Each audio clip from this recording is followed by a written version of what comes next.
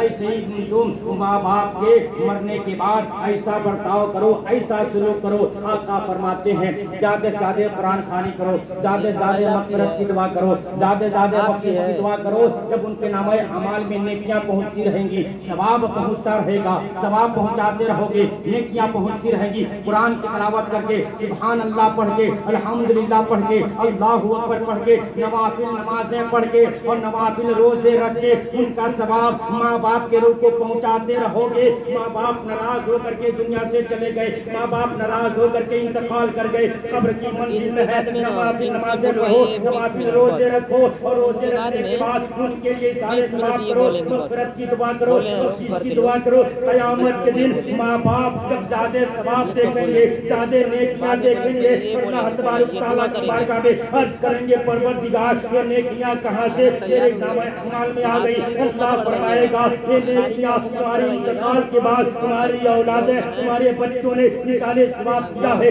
قرآن کی تلاوت کیا ہے، نمازیں پڑھی ہیں اور روزے رکھے ہیں اور سارے کا ثواب تمہاری روح کو بخش دیا ہے. اللہ کے بارگاہ میں عرض کریں گے پروردگار یہ ہماری اولادوں نے بھیجا ہے، ہمارے بچوں نے بھیجا ہے. اللہ فرمائے گا ہاں. اللہ کی بارگاہ میں وہ ماں باپ عرض کریں گے پروردگار ہم اپنے بچوں سے، اپنے اولادوں سے راضی ہیں، خوش ہیں. اللہ تم بھی راضی ہو جا، تم بھی خوش ہو جا. اللہ راضی ہو جائے گا، ماں باپ بھی نیکیاں دیکھ کر کے خوش ہو جائیں گے. اللہ فرمائے گا تم بھی جنت میں چلے جاؤ اور ساتھ ساتھ تمہاری اولادیں بھی جنت میں چلے جاؤ.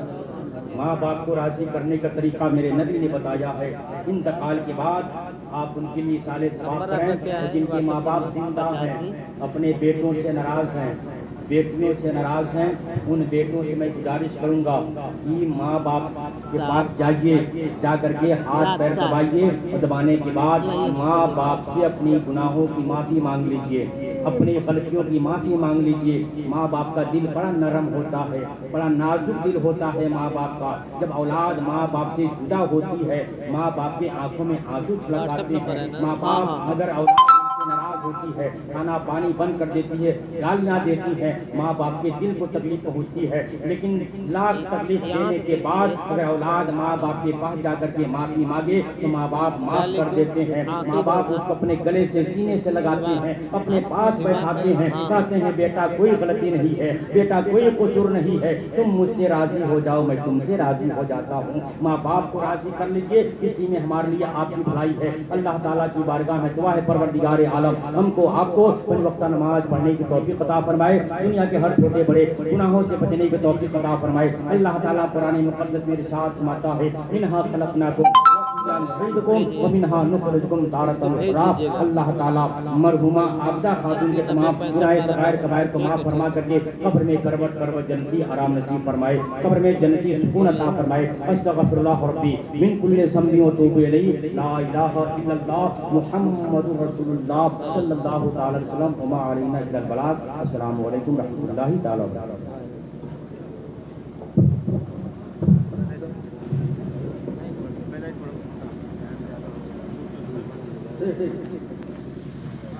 السلام علیکم. وعلیکم السلام ورحمۃ اللہ.